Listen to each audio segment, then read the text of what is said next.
Sebuah sandiwara radio serial, produksi Sanggar Cerita dan Teater Sanggar Prativi. Sebuah kisah dengan latar belakang sejarah runtuhnya Singasari dan berdirinya Kerajaan Majapahit.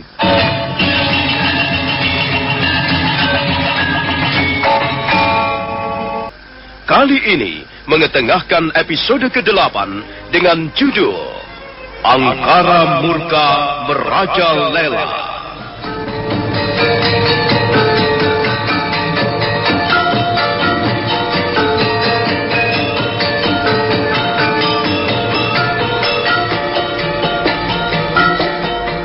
Selama Empu Pancil dan Empu Renteng menemani Sang Prabu Jaya Katuang melihat dari dekat kegiatan warga padukuhan Majapahit, Dewi Sambi ditugaskan menjaga keamanan di daerah Jasun Wungkal.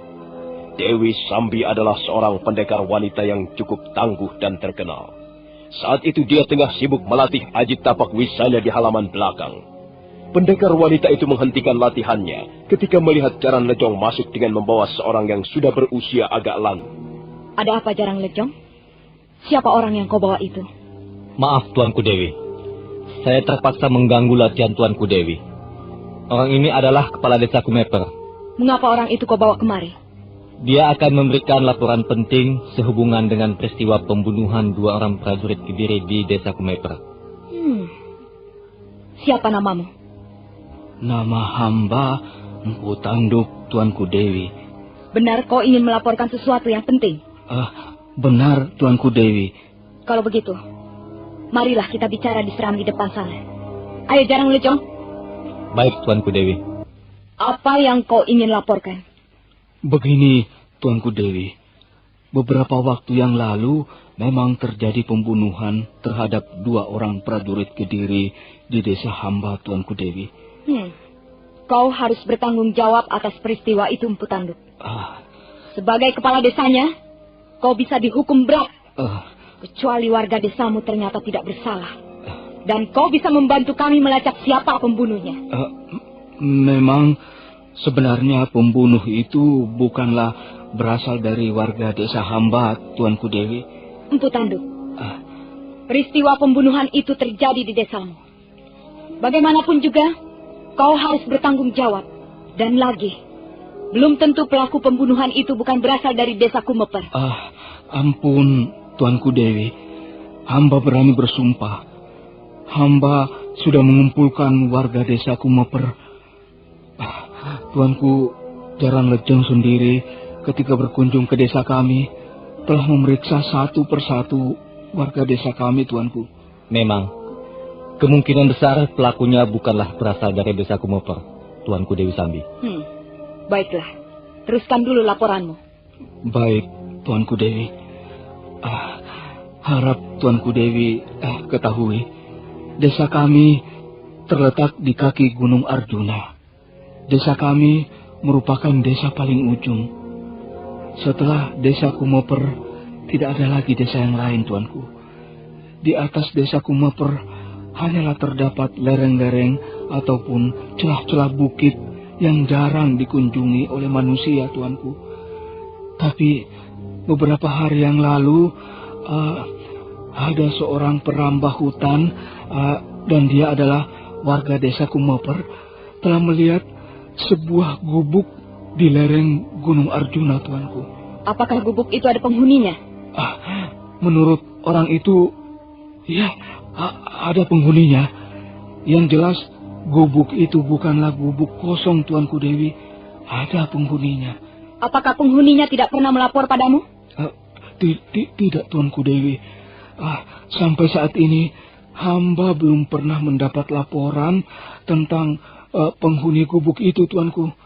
Dan menurut warga desa perambah hutan itu, letak gubuk itu memang sangat susah dicapai orang, Tuanku. Di samping letaknya cukup tinggi, juga jalan-jalannya sulit dilalui dengan kuda, Tuanku. Apakah penghuninya seorang laki-laki?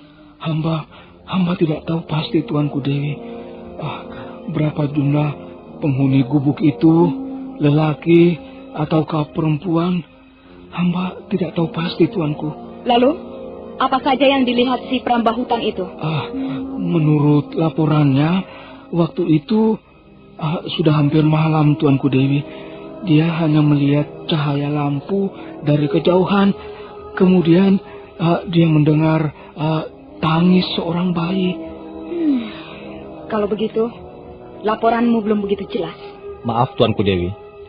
Kalau Tuanku Dewi ingin lebih jelas, Tuanku Dewi bisa langsung menemui perambah hutan itu. Iya, benar Tuanku Dewi. Dia juga adalah seorang warga desa Kumoper. Dia seorang bisu, Tuanku Dewi. Jadi dia tidak bisa berkata-kata? Apakah dia bisa memberikan keterangan yang jelas? Bisa, Tuanku Dewi. Hamba bisa menerjemahkan bahasa isyarat yang biasa digunakan, Tuanku. Soal itu, hamba yang tanggung, Tuanku Dewi. Sebaiknya Tuanku Dewi Sambi menemui orang itu. Kalau aku pergi meninggalkan Jasun Wungka, harus ada orang yang menggantikan aku. Apakah letak desaku jauh dari sini? Cukup jauh juga Tuanku Dewi. Dengan berkuda, kita bisa menempuh perjalanan hampir seharian penuh. Kalau begitu, aku paling tidak membutuhkan waktu 2 hari lamanya. Tapi agaknya gubuk aneh di lereng Gunung Arjuna itu perlu diselidiki. Baiklah. Sekarang begini saja Jaran Lejong. Bagaimana Tuanku Dewi? Aku akan berangkat ke lereng Gunung Arjuna. Sekarang juga. Dan untuk menjaga keamanan Jasun Wungka dan daerah sekitarnya, aku pasrahkan padamu. Apakah kau sanggup? Kalau memang Tuanku Dewi percaya pada saya akan menjalankan tugas dengan sebaik-baiknya. Empu Tanduk. Iya, Tuanku Dewi Sambi. Kau tunggu saja di halaman sana. Aku membutuhkan waktu untuk bersiap-siap. Kau harus menjadi penunjuk jalan yang baik. Awas. Kalau kau main-main, aku tidak akan mengampunimu. Ampun, Tuanku Dewi Sambi. Mana mungkin hamba berani main-main terhadap Tuanku Dewi. Dan lagi, ini menyangkut masalah nama baik desa hamba sendiri. Hamba benar-benar curiga pada penghuni gubuk liar itu, Tuanku. Hamba curiga mereka itulah pelaku pembunuhan terhadap 2 orang prajurit Kediri, Tuanku. Baiklah. Dan kau Jaran Lejong. Ya, Tuanku Dewi.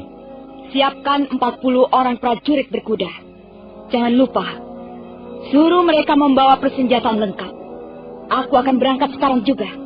Nanti, kalau misalnya Kakang Bajil dan Kakang Renteng kembali, laporkan saja apa yang kau ketahui tentang hal ini. Baik, Tuanku Dewi. Mereka yang dipilih adalah prajurit-prajurit yang tangguh, mempunyai tingkat ilmu kanuragan yang lumayan, di samping itu juga tangkas berkuda. 40 orang prajurit itu segera berbaris berjajar di halaman rumah kediaman Empu Tong Bajil. Dewi Sambi segera muncul dari serambi depan. Kemudian pendekar wanita berwajah dingin itu melompat ke punggung kudanya. Empu Tanduk, kau berkuda di sebelahku. Kau harus menjadi penunjuk jalan yang baik. Baik, Tuanku Dewi. Ayo, kita berangkat sekarang. Kita akan berkuda seharian penuh. Kita baru akan berhenti setelah tiba di desa Kumoper.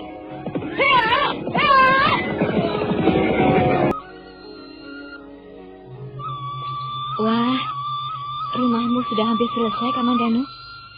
Kamandanu? Apa kau ini? Aku berkata, rumahmu sudah hampir selesai. Nampaknya kau mempunyai bakat menjadi ahli bangunan, Kamandanu. Ya, kau lihat sendiri Sakawuni. Aku membangun rumah ini dengan dibantu warga desa Majapahit yang lain. Ada yang memasang dinding-dindingnya, ada yang memasang atapnya. Oh, kapan kau memasang jerambahnya? Aku ingin rumahku ini dibuat tanpa menyalahi aturan yang sudah ditentukan Gusti Sang Ramawijaya.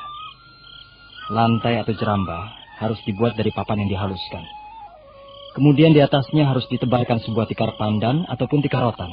Apakah itu bukan sebuah rumah mewah? Oh, bukan Sakawuni. Hanyalah sebuah rumah sederhana saja. Rumah sederhana bukan berarti rumah yang kotor. Gusti Sang Ramawijaya lebih menekankan pada segi kekuatan bangunan rumah dan kebersihannya. Tapi rupanya pembangunan rumahku ini harus ditunda untuk sementara waktu. Iya, toh sekarang sudah tidak ada yang mengganggu lagi. Orang-orang Kediri itu sudah kembali tadi pagi. Ya, Sang Prabu Jayakatwang beserta rombongannya sudah kembali ke Kediri. Tapi persoalan yang dibawa ke Majapahit ini, kukira belum selesai, Sakawuni. Kulihat Gusti Sang Ramawijaya nampak sangat kecewa. Iya, Arda Raja itu memang manusia busuk. Ngomongnya seenak perutnya sendiri. Aku sudah tahu sejak lama tentang watak dan sikap Pangeran Pati itu. Dia tidak cocok menjadi seorang pemimpin. Dia senang dijilat dan dipuji-puji bawahan-bawahannya. Dia sangat membangga-banggakan kekuasaan yang dimiliki orang tuanya. Itulah kukira kesalahan yang paling besar. Iya, kau benar, Kamandano. Seorang anak yang membangga-banggakan kekuasaan ayahnya tidak akan pernah menjadi dewasa. Dia selamanya akan menjadi gogor. Dia tidak akan berubah menjadi seekor macan. Oh ya, Kamandano. Kau pernah mengatakan bahwa suatu ketika kau ingin membawa keluargamu ke Majapahit. Kukira hal itu sangat baik. Kau bisa bekerja dengan tenang karena ditunggui anak istrimu. Aku tidak akan membawa keluargaku dalam waktu dekat ini, Sakawuni. Kasihan kalau mereka harus kau tinggal pergi terus-menerus. Apalagi istrimu sekarang tengah menyusui bayinya. Tapi dia akan lebih aman tinggal di lereng Arjuna. Kita tidak tahu apa yang akan terjadi dengan pedukuhan Majapahit ini. Semuanya sibuk berjuang. Sementara itu pemerintah Kediri agaknya mulai mencurigai pedukuhan ini. Karena itu, aku tidak ingin melibatkan keluargaku dengan masalah-masalah yang berhubungan dengan Majapahit. Ya, memang, sebenarnya aku tidak sampai hati meninggalkan Mesin, Hayuwandira dan Panji Ketawang di lereng Arjuna. Tapi sekarang ini, aku tidak mempunyai pilihan lain lagi. Istrimu itu adalah seorang wanita yang baik, Kamandano. Dia pasti akan bisa mengerti dan memahami kalau kau mau menjelaskannya secara gamblang. Dan kukira istrimu itu bukanlah tergolong wanita yang ingin mencari kesenangan untuk dirinya sendiri saja. Kami mempunyai masalah, Sakawuni. Apakah Mesin tidak menjelaskannya padamu? Ya, aku tahu masalah yang sedang kalian hadapi. Dan sebagai seorang teman baik, barangkali aku bisa memberikan pertimbangan-pertimbangan. Kau harus percaya pada istrimu, Kamandano. Dia seorang wanita yang baik, dan dia sangat membutuhkan kehadiranmu. Sakawuni, hal-hal yang baik memang patut kita hormati. Kita junjung tinggi. Tapi aku tidak hanya membutuhkan hal-hal yang baik. Aku juga membutuhkan ketulusan hati. Aku sangat mendambakan kemurnian. Apa maksudmu? Sudahlah, Sakawuni. Aku tidak mau bicara lagi soal itu. Iya. Maafkan aku, Kamandano. Mungkin kau anggap aku terlalu jauh mencampuri urusan keluargamu. Tapi sebagai seorang sahabat, aku ingin membantumu. Aku ingin melihatmu bahagia bersama keluargamu. Tapi, ya, kalau kau keberatan, aku tidak apa-apa. Maafkan aku, Kamandano. Kamandano, apa yang kau pikirkan? Entahlah. Perasaanku tidak enak. Tiba-tiba saja aku selalu teringat kepada Mesin. Nah, aku tahu. Kau pasti merindukannya. Kau sudah cukup lama berada di Majapahit. Kau pasti merindukan istrimu itu. Mengapa kau tidak minta izin untuk pulang sebentar? Memang, Sakawuni. Keinginan itu tiba-tiba saja datang. Aku ingin bertemu dengan Mesin, Hayuwandira dan Panji Ketawang. Aku takut sesuatu yang buruk akan menimpa mereka. Tapi untuk minta izin pada Gusti Sang Ramawijaya, rasanya aku malu sekali. Aku belum cukup lama bekerja di Majapahit. Kalau kau malu, biarlah aku yang akan mewakilimu. Aku yang akan minta izin pada Gusti Sang Ramawijaya. Jangan, Buni. Jangan. Aku malu. Lihat saja Kakang Ranggalawe, Kakang Kebo Anabrang, Paman Lembu Sora dan yang lain-lain. Mereka pun mempunyai keluarga. Mereka juga pasti ingin menengok keluarganya. Tapi mengapa mereka tidak melakukannya? Karena mereka menganggap saat-saat ini adalah saat-saat yang tidak tepat untuk menengok keluarga. Kau terlalu memikirkan orang lain. Biar saja mereka. Keadaan dan pendapat orang kan tidak sama. Paman Ranggalawe misalnya. Keluarganya ditinggal di Istana Tuban. Tentu saja tidak kekurangan sesuatu apapun. Istrinya tinggal bersama mertuanya dan sanak saudaranya yang lain. Demikian juga Paman Nambi. Keluarganya tinggal di Lumajang bersama sanak familinya yang lain. Nah, sedang kau. Sudahlah, Kamandanu. Lebih baik kau pulang dulu sebentar. Tengoklah keadaan istrimu, supaya dia juga senang. Cukup 2 atau 3 hari saja. Setelah itu, kau bisa kembali lagi ke Majapahit dan bekerja lagi seperti biasa. Nah, kapan rencanamu akan pulang ke lereng Arjuna, Kamandanu? Sudahlah, Sekauni.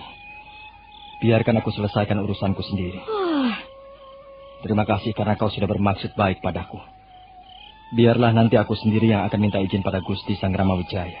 Kau akan pulang sendiri? Iya, tentu saja.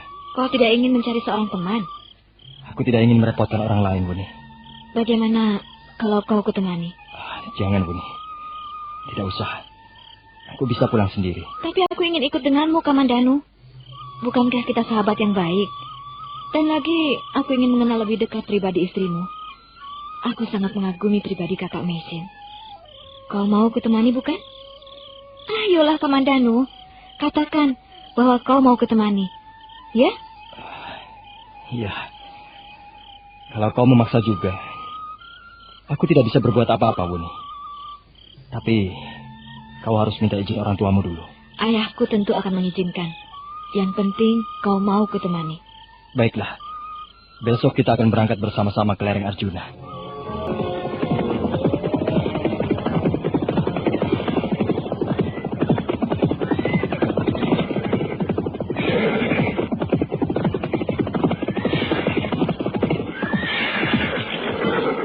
Empu Tanduk. Iya, Tuanku Dewi. Mana orang itu? Mana perambah hutan yang kau katakan bisa memberikan keterangan itu? Tunggu sebentar, Tuanku Dewi. Hamba akan memanggil orang itu. Tuanku Dewi, dia inilah perambah hutan yang hamba ceritakan itu. Baiklah. Siapa nama orang ini?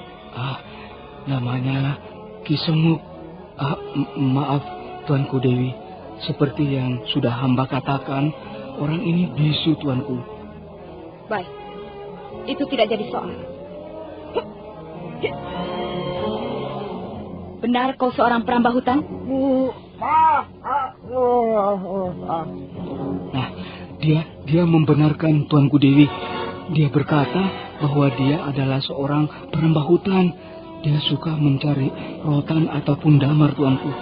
Apa yang kau lihat di atas sana, di lereng Gunung Arjuna?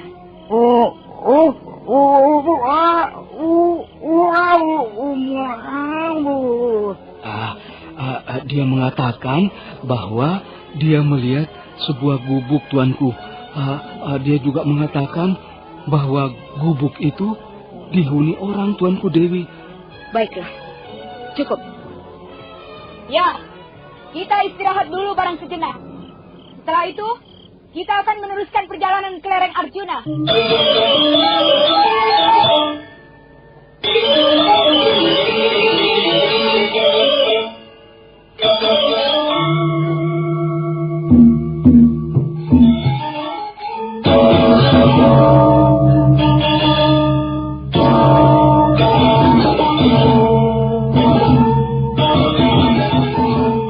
Dewi Sambi segera memerintahkan agar prajurit-prajuritnya turun dari kudanya masing-masing.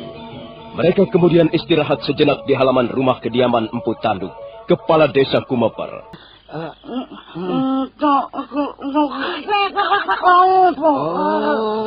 Gubuk itu tidak terlalu besar, Tuanku Dewi. Atapnya dari daun ilalang. Apakah gubuk itu letaknya jauh dari sini?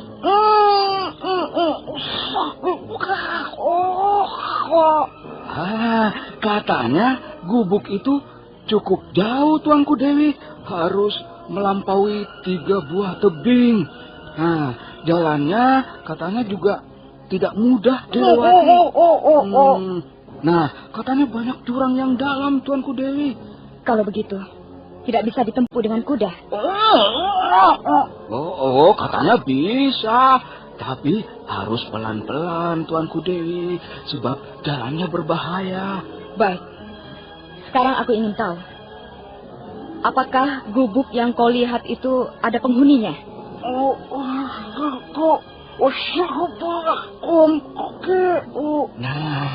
Katanya ada penghuninya, Tuanku Dewi. Dia melihat ada seorang bocah kecil. Bocah itu laki-laki katanya, Tuanku.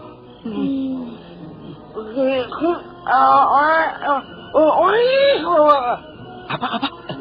Coba ulangi sekali lagi, Ki Sengok. Iya. Nah, dia melihat ada cahaya pelita di dalam gubuk, tuanku. Iya. Dia mendengar ada tangis seorang bayi dari dalam gubuk, tuanku. Tangis bayi itu lalu diam. Dia menduga ada yang mendiamkannya. Mungkin ibunya, tuanku. Iya, cukup Empu Tanduk. Kukira orang ini sudah boleh kau suruh pergi. Baik, Tuanku Dewi. Nah, Aki Senguk, kau boleh pergi sekarang. Apa?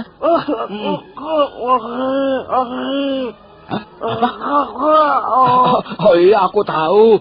Kau lapar? Beri saja dia uang, 2 kepen, untuk membeli makanan. Baik, Tuanku Dewi. Ini Aki Senguk. Sana beli makanan sana.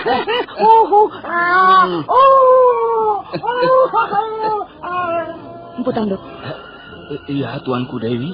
kita tidak perlu meneruskan perjalanan malam ini. Hamba kira lebih baik begitu, Tuanku Dewi. Malam ini Tuanku Dewi bisa istirahat di rumah hamba. Besok baru naik ke atas lereng Arjuna. Hei, mengapa berhenti lagi, Kamandanu? Apa kau sudah lupa jalan menuju lereng Arjuna? Hei, Kamandanu, kau mendengar kata-kataku kan? Aku mendengar, Sakawuni. Kau tidak senang ya aku ikuti? Kalau begitu, lebih baik aku kembali saja. Sakawuni, kau jangan salah mengerti. Aku tidak senang sikapmu seperti itu. Kau tidak memperlihatkan wajah yang cerah. Mungkin saja kau tidak senang ku ikuti. Mungkin kau merasa terganggu. Sakawuni, kau jangan salah mengerti. Sama sekali aku tidak merasa terganggu. Justru aku merasa senang karena ada teman di perjalanan. Aku hanya... Entahlah, Sakawuni. Apakah kau percaya adanya firasat? Firasat? Aku tidak pernah berpikir soal firasat. Ada apa, Kamandanu? Apa yang kau rasakan? Aku merasakan sesuatu yang tidak enak di hatiku ini. Beberapa kali hatiku berdebar-debar tanpa tahu apa sebabnya. Dan aku tiba-tiba saja selalu teringat wajah Mesin. Itu bukan firasat, tolong. Kau merindukannya. Iya, mungkin aku merindukannya. Tapi debar di hatiku rasanya agak ganjil. Tiba-tiba aku mengkhawatirkan istriku. Apanya yang ganjil? Itu wajar. Semua orang mengkhawatirkan orang yang dicintainya. Sudahlah, Kamandanu. Kalau kau ingin segera bertemu dengan istrimu, kita jangan seringkali berhenti di tengah jalan. Ayo, kita jalan lagi. Lereng Arjuna masih jauh dari sini. Iya.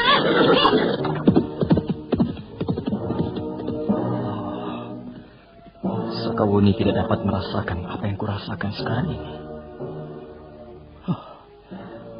Mudah-mudahan tak ada hal-hal yang buruk menimpa diri Mesin. Sakawuni benar. Aku tidak boleh terlalu sering berhenti di jalan.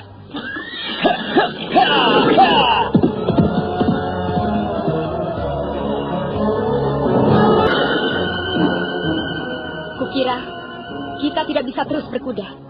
Jalannya terlalu sempit dan berbahaya. Benar, Tuanku Dewi. Lebih baik kita teruskan dengan jalan kaki. Di mana kira-kira letaknya lereng yang dimaksudkan Ki Senguk itu? Coba tunjukkan, Empu Tanduk. Di sana, Tuanku Dewi. Di sebelah sana. Sekarang lereng itu tidak jelas nampak dari sini karena sebagian tertutup kabut. Tapi kurang lebih letaknya di sana, Tuanku Dewi. Baiklah. Prajurit. Iya, Tuanku Dewi. Beritahu teman-temanmu agar menambahkan kudanya masing-masing. Kemudian kita lanjutkan perjalanan dengan kaki. Baik, Tuanku Dewi. Hai, teman-teman. Kita semua akan melanjutkan perjalanan dengan jalan kaki. Sekarang, tamatkanlah kuda kalian di tempat yang terlindung. Cepat kerjakan. Ini perintah Tuanku Dewi Sambi. Ayo cepat. Kalian turun dari kuda. Empu Tanduk. Berapa lama waktu kita butuhkan untuk mencapai lereng itu? Ampun, Tuanku Dewi. Jaraknya masih cukup jauh. Kalau berangkat sekarang juga, barangkali menjelang senja nanti, kita baru akan tiba di sana. Ampun, Tuanku Dewi. Nah, kalau begitu, kita berangkat sekarang. Ayo kita berangkat. Ayo jalan. Ayo jalan! Hati-hati jalannya! Jangan bergerak di jalan dan jangan lengah!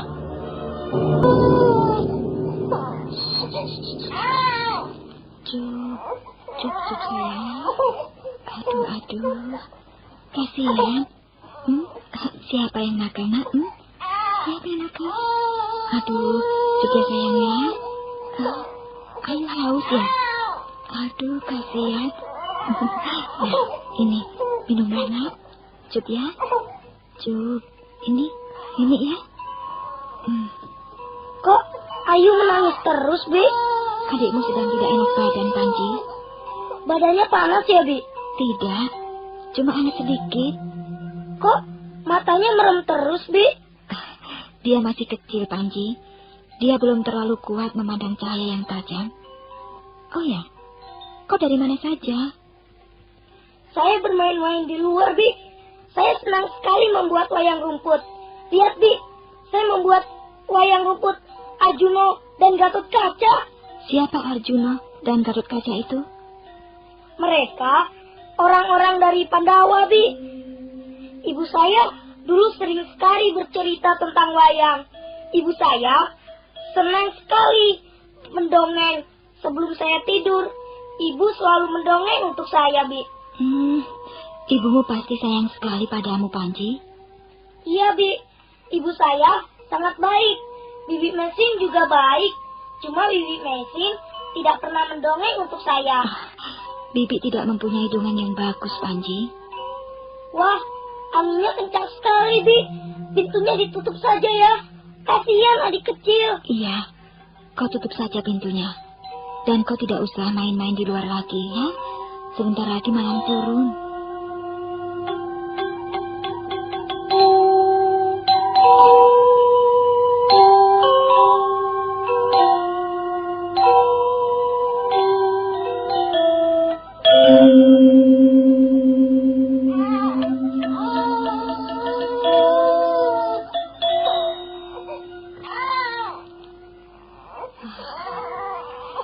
Anak ini sepertinya sedang gelisah. Sejak tadi dia menangis terus. Kalau digendong diam. Tapi begitu diletakkan nangis lagi. Sepertinya dia ingin terus-menerus kugendong, kudekat.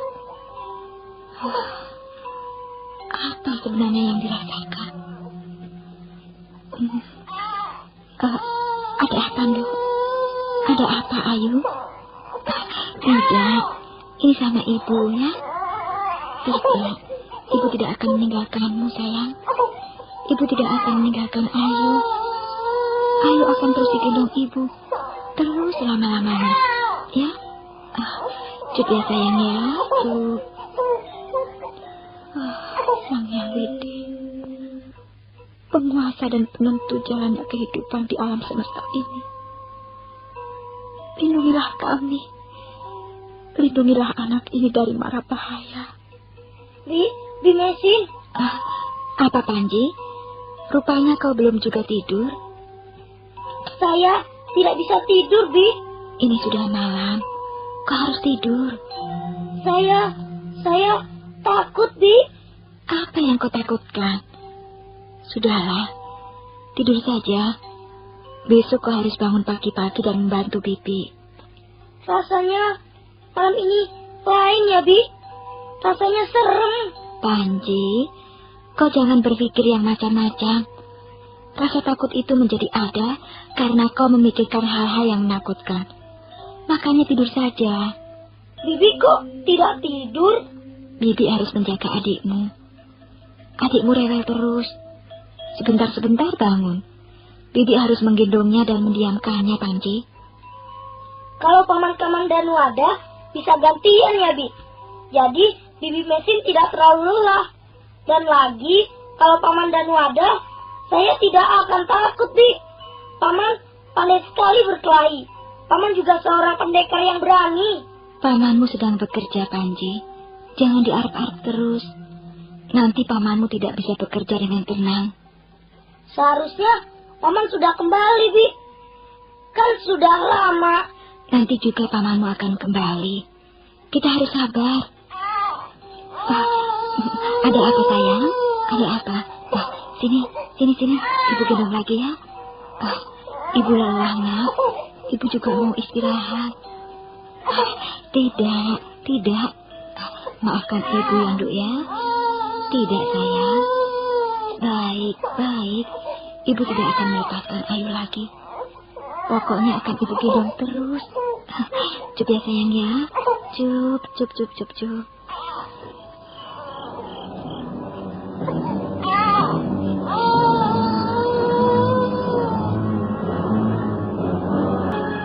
Semuanya diam.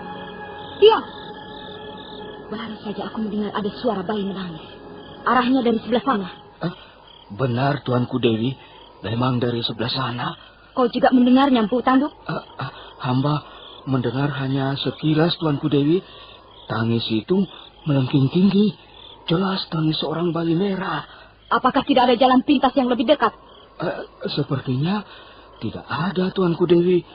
Ada jalan pintas tapi sangat berbahaya, Tuanku Dewi. Sebab harus merambat ke tepian tebing yang terjal.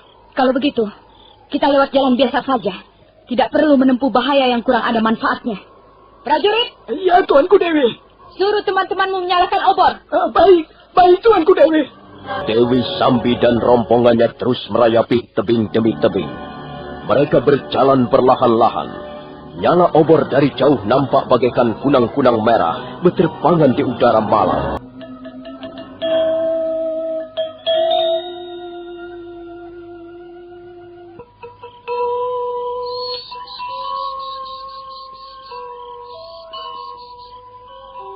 Tidurlah, anakku. Tidurlah dalam dekapan ibu. Jangan hiraukan suara-suara malam.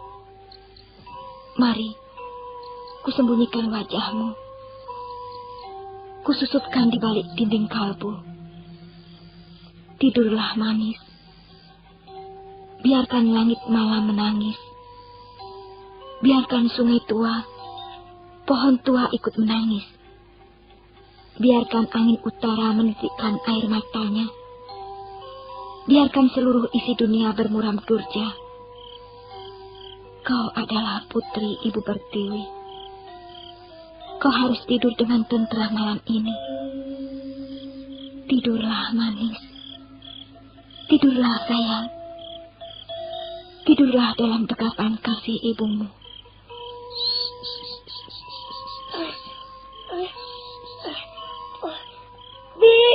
Bibi. Panji. Bi. Ada apa, Panji? Kau mimpi ya? Iya, Bi. Saya mimpi seram sekali, Bi. Saya melihat seekor burung raksasa, Bi. Dia terbang di atas langit yang tinggi. Bulu-bulunya berwarna merah keemasan. Burung itu tiba-tiba menukik tajam. Lalu hinggap di atas hubungan rumah kita ini, Bi. Dia berkaok-kaok. Lalu dia ingin mencuri Ayu, Bi. Dia mau membawa Ayu terbang. Sudahlah, Panji. Sudahlah. Tak usah kau ceritakan pada Titi. Mimpi hanyalah kembang orang tidur. Nah, itu dia, Tuanku Dewi. Itu gubuknya. Ada cahaya pelita memancar melalui sela-sela dinding gubuk. Pastilah gubuk itu sekarang ada penghuninya. Artinya, perjalanan kita tidak sia-sia. Benar, Tuanku Dewi. Kalau setelah berjalan begitu jauh dan ternyata gubuk itu sudah kosong, ya kan kesal juga, Tuanku. Sudahlah, jangan cerewet kau, kepala desa cerewet. Prajurit, Iya, Tuanku Dewi. kita akan terus berjalan ke arah gubuk yang di sana itu. Tapi sebelum sampai di gubuk, kita harus bergerak, menyebar. Gubuk itu akan kita kepung dari 4 jurusan. Kau tahu apa yang harus kau lakukan bersama teman-temanmu? Tahu, Tuanku Dewi. Tapi ingat, kalian jangan ada yang berani melakukan tindakan apapun juga sebelum mendapat perintahku. Baik, Tuanku Dewi. Kembali rombongan Dewi Sambi bergerak perlahan-lahan ke arah gubuk. Mereka merayap tebing bagaikan sekelompok hantu malam yang ingin menyergap bangsa. Sementara itu, Meisin yang berada dalam gubuk sama sekali tak menyadari datangnya bahaya. Nah, saudara pendengar, bagaimanakah kisah selanjutnya? Apa yang akan terjadi atas diri Meisin, Ayu Wandira, dan Panji Ketawang? Silakan menunggu seri berikutnya. Sampai jumpa.